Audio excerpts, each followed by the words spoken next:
Hello, everybody, and welcome to this episode of Modern Business Operations. I'm your host, Seth Colaner, and I'm here today with Jeff Kruse, who's the founder and director of Key Legal Operations Consulting. Jeff, I want to start. Just introduce yourself. Tell us a bit about who you are, what you do, and how you got there. Steph, thanks. And thanks for having me on. You don't know this because I've never mentioned it to you, but I hear your voice quite a bit when I go on walks in the neighborhood because I love listening to the Modern Business Operations podcast. But I am a lawyer, but the way I put it is I don't lawyer anymore. Classically trained as a lawyer, but I don't lawyer anymore because I'm in legal operations. But I was one of the most fortunate lawyers in the country because I got to go to work for the law firm that I identified when I was in college as a law firm that I wanted to work for. And I got to work there for 11 years and then got to go in-house with my favorite client. It was a medical device manufacturer, and their motto for the employees was that they would come to work to save and improve lives every day. And representing them, I got to know a lot of the engineers and the folks in regulatory, and thought, this is a wonderful company. Would love to work for them. Unfortunately, they faced a crisis, and it was at the same time that the guy who was our in-house client at the time was leaving the company. And so they needed someone to step in, and I was fortunate enough to be selected from the law firm to be seconded there. And then I got offered the position, and I spent 10 years working at this company doing managing litigation, but also being the lawyer head of legal operations. We had other folks who were legal professionals who were not lawyers who also handled legal operations, and we worked together on projects. And because this was a medical device company, the lifeblood was continuous process improvement. Just like with every iPhone or Pixel or any other kind of smart device, every generation had to be better than the last with new features, longer batteries, and everything. And that permeated the entire environment, including permeating all the way to the legal department, if you can believe that. The concept, the idea of continuous process improvement within a legal department. And that got into my blood. And after I left that company, Boston Scientific Corporation, I went back to the practice of law, only to realize that the 10 years at Boston Scientific had changed my entire being from wanting to practice law to wanting to improve the practice of law, wanting to help lawyers and other legal professionals find better ways to do things. And I read recently the Axiom survey of in-house counsel that reported that 70% of in-house counsel are unhappy with their jobs to the point where they want to be looking for jobs. 20% are actively looking, 90% or up to 90% are unhappy in some way. And so I started Key Legal Operations Consulting, or its current version, to try to help folks like what they're doing, because they went into the legal practice, they went into law or being a legal professional for a reason, and now they're unhappy. And I want to find ways to help them operate better and be happier, have more time. And so that's what led me. And I've just been very fortunate in my career to love what I do. That's great. Well, and kind of to segue then, I want to start by talking about some of your efforts around templatizing certain legal tasks. And that was your term. Before there was this glut of automation tools we have now. What were you doing, and when was this? Well, this was back so I went to Boston Scientific in 2005, and by 2006, 2007, I repeating the same thing over and over again. And I was on a panel during the pandemic, a virtual panel with a CFO, and she said, Marilyn Abney, who said, if you have to do the same process more than 3 times, then automate it. Well, back then, it wasn't quite so easy, but we were doing the exact same thing, reviewing the exact same documents, the same submissions. And it started with regulatory filings because I was in charge of reviewing the regulatory filings before we sent them off to the FDA or to the EU. And I was spending so much time reviewing the exact same thing over and over again. I'm like, what if we made this consistent across the board and that the only time humans had to review it was if something changed? And then there would be something alerting us that this had changed, and therefore, and there would be a justification for why it changed. And because in law school, you are taught to extrapolate from one situation or one case to other cases to your fact pattern, I realized, wait, this can also be extrapolated to non-disclosure agreements, to clinical trial agreements, to other things that people within the legal department, not me, but other people, had to keep doing over and over again. And it was just eating up a lot of their time. So we didn't have the automation tools that I look at now and I go, oh, I really wish we had that then. But we had the right idea of, okay, let's find ways to save some time, to make this more efficient, to move forward, because ultimately the goal for the legal department is to help the business move forward. And so that's what we did with, and yes, I use the word templatized it. And now people would look at that and go, oh, that's so Microsoft Word or Word Perfect or some other. Now you can just, do a Microsoft form for it, or, any other specific solution that automates these things. And you put in a few words and things, and bam, the document comes out instantly. And so now it's amazing. And I love the direction everything is going because it's reducing that repetitive time that legal professionals have to spend reviewing things or filling in information repeatedly. Yeah, well, it's funny because I'm of an age where I think many of us are. You say 2006, 2007, and doesn't sound like doesn't sound like a long time ago. But that was 15 or 16 years ago. It was kind of a long time ago in tech years. We've come a long way. It was before the iPhone came out.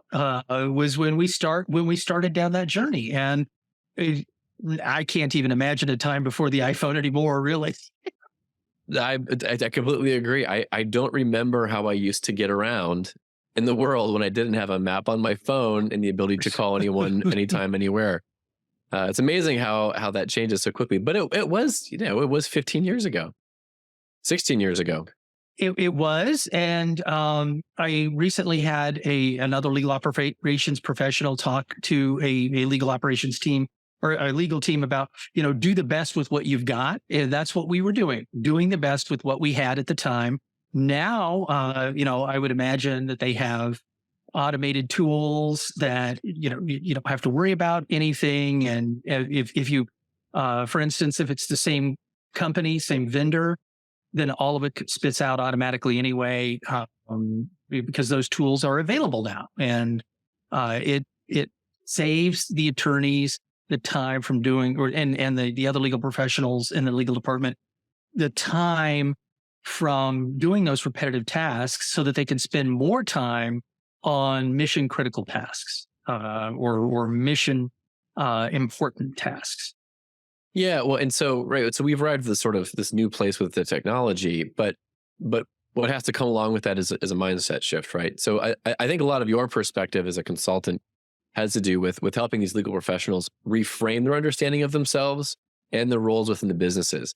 So kind of where we are now, what are some of those the big bullet points that you want lawyers to know? Well, so the first thing is that the legal department is part of the business.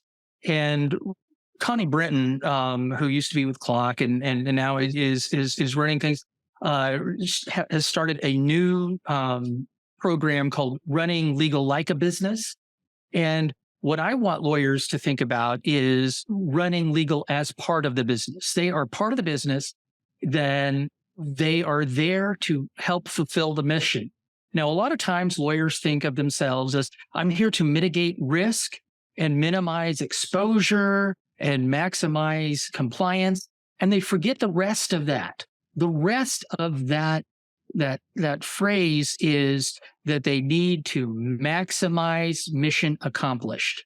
Whatever the mission of the company is. And so back when I was at Boston Scientific, the mission was to help patients, to help save and improve patient lives. And it was a wonderful mission. Every company has a wonderful mission. And the legal department and the lawyers within the legal department need to be thinking, that is what I am here to do. I'm not here just to review a contract or just to manage a lawsuit. It's what ways are you contributing to the overall mission of the business? And so when I come in and I do a consulting project or work with a company, I'm trying to make sure that the lawyers understand their overall role. That's number one. Number two, they also have to understand that the legal department shouldn't be considered special and apart from the rest of legal. Now, this is a hard lesson that I had to learn when I was in-house, because I specifically went to a meeting with the chief financial officer and other chief executives within the company, including the general counsel. And I made a pitch that what I was managing, which was litigation, tens of millions of dollars of litigation, should be accepted out of corporate policy, certain aspects of corporate policy. And I came with, because I had to fly from the Midwest to headquarters in Natick, Massachusetts. And I came with points and arguments. And as I made my arguments, the CFO shot them down one by one. And now, being a lawyer, you never give up your argument and admit that you were wrong at the time. But I then went to Logan Airport, sat at the airport for my flight, then got on my plane and flew back to Minnesota where my office was.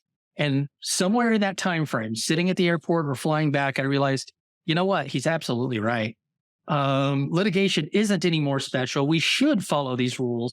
And that was the beginning of a new journey for me, a journey toward, okay, so fully adopting this continuous process improvement, fully adopting how do we fit within the business to make sure that legal is meeting those business goals. And in the end, my team, and I'm really proud of this, my team was able to win 2 global platinum awards for process improvement projects, because we adopted we are all part of one and the same with the same mission involved mentality. And so that was a turning point. And that's one of the points that I like to make with my clients is you have to accept that you are part of the business. And as part of the business, you are rowing in the same direction or need to be rowing in the same direction. And you need to be a department finding solutions, a solution and maximizing the mission approach, as opposed to the old approach of being the Department of No. You can't be the Department of No. That's so 20th century. We have to be well beyond that by now. And so that's kind of my approach to consulting with folks and trying to get them to change that mindset to you are there as a business enhancer and not an enabler. You're not enabling people, but you're enhancing the business through the legal department. Because one of the other core beliefs that I have is there's no such thing as a legal issue. They are all business issues, but some of them have legal aspects to that business issue. But it's a business problem you have to solve, whether it's getting that contract with that new vendor or signing that new customer. It's a business issue, even though there may be legal terms within the contract. So that's another one of my core beliefs that I try to make sure that attorneys fully understand. Yeah, well, and I think you've touched on some of these next points, but in a previous conversation, you told me improve legal, improve everything. So I think you addressed some of that, but can you articulate or expound a little more on what you mean by that? Sure. And when you put it that way, it sounds a little bit like the TV show Heroes, Save the Cheerleader, Save the World. That's right. Excellent reference for 2005. Yes. Showing my geek right there.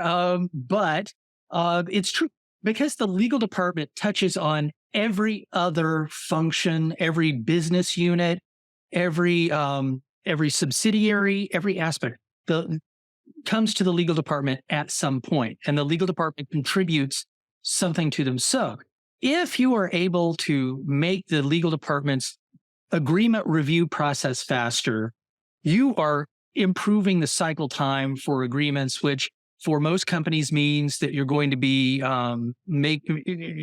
generating revenue faster. Sometimes it's going to be managing litigation more efficiently to reduce that expense on the bottom line. So using data or information to evaluate which cases should be settled early, which cases you fight, different things. You take different approaches to the legal department, but anything that improves in the legal department is going to touch on the other aspects of the company. And, legal, when I first started, was seen as you're nothing but a cost center and a business disruptor because you interfere with business. You take people away from their regular jobs to help you. But if you can find ways to make things more efficient, faster, more self-service, for instance, working with clients on ideas of different automated chat bots. Plaintiffs' law firms have a lot of these that their clients can go to, and the chatbots will answer their questions about the status of their cases and things like that. So if you can develop those things in-house so that people don't have to wait for lawyers to answer their questions, if it's a routine, regularly asked question, then people are getting their questions answered, things are going smoother, and the business is moving without the disruption of waiting for the folks in the legal department to get back to them. Again, I'm going to look at email as 20th century. What are better, easier, faster ways to communicate?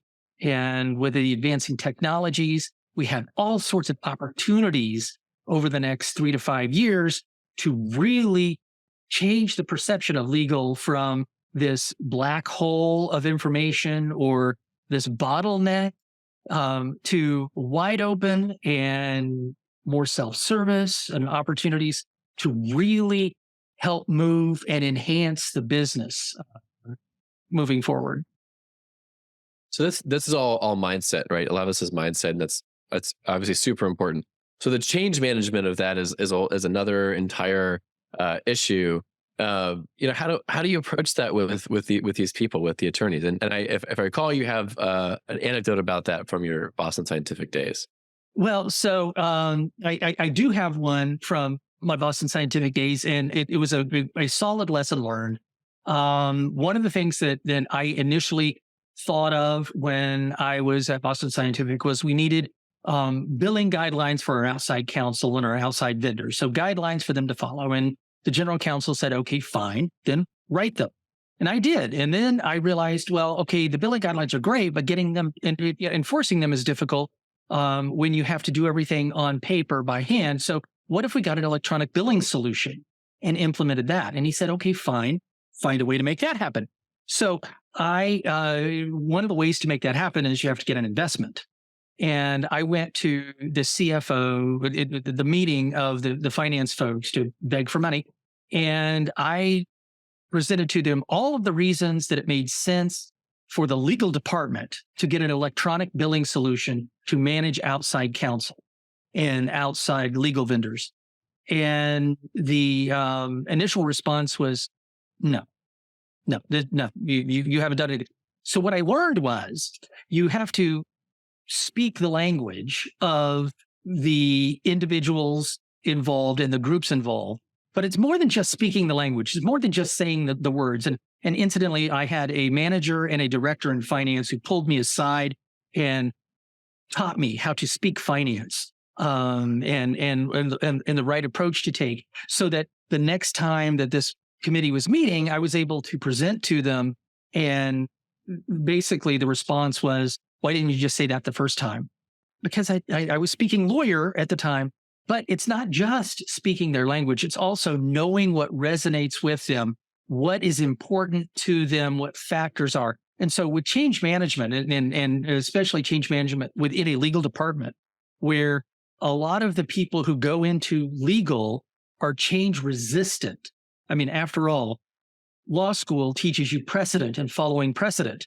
This is how it is, or this is what the regulation says, or this is what the statute says. So you can't really, go outside of that. And people who are inclined to enjoy that kind of work don't want to be told, okay, we have a process, but now we're going to change it.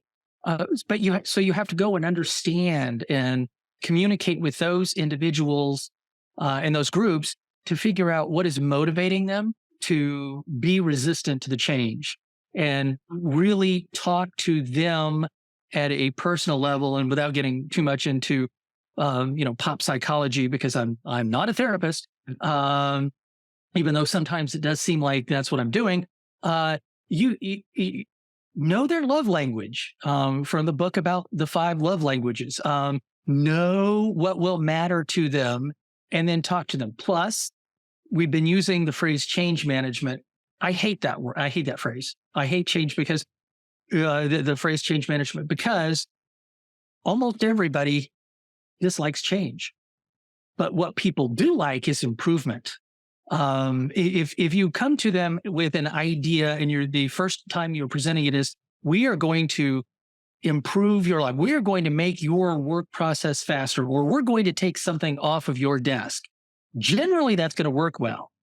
That said, the very first time that we did a desk survey at Boston Scientific, a lot of the lawyers were reluctant to tell us what they did all day. Some because they were afraid that we were going to take work away from them that they liked, and others were afraid that we were going to dump work onto them that they didn't like, when really all we were trying to do was really just information gathering. But lawyers are suspicious by nature, and so they're going to want to know, wait a second, what are you up to? And so I learned a lot of valuable lessons there. Make sure everyone understands truly what you're trying to get at to begin with. And speak to what resonates with them as far as making improvements, not change, because change is going to be met with, oh, no, I don't like that. But if you're enhancing a procedure or a process, or you're improving the technology, going from even something as simple as a Microsoft form to an automated, integrated system for your contracts, that's different than saying we're changing systems. Because if you say we're changing systems, people are going to get their guards up and they're going to want to stay away. So it takes a lot of work and a lot of individual work, because it's not something that you could just simply say across the board, we're doing this.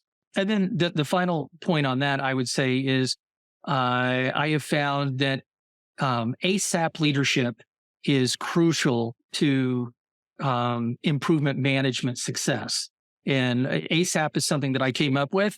It is active support and participation leadership.